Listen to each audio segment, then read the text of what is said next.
四角いものから時計回りにご説明いたします。人参の松風にお隣年輪昆布でございます。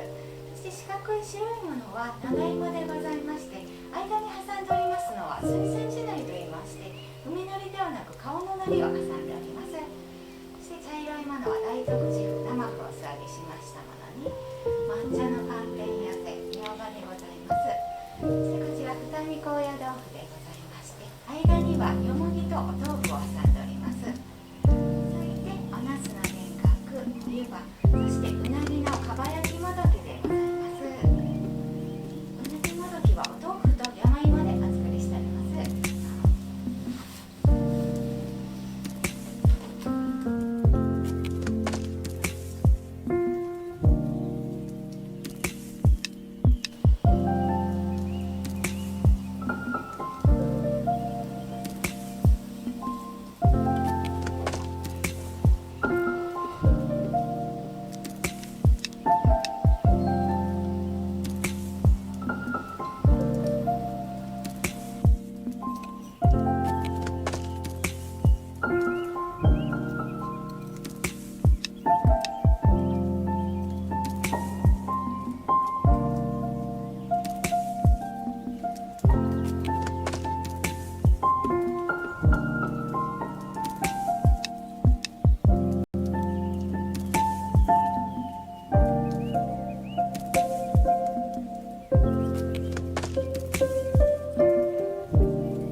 いておりまして、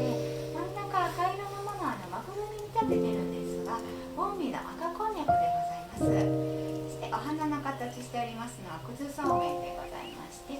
そして、トウモロコシに、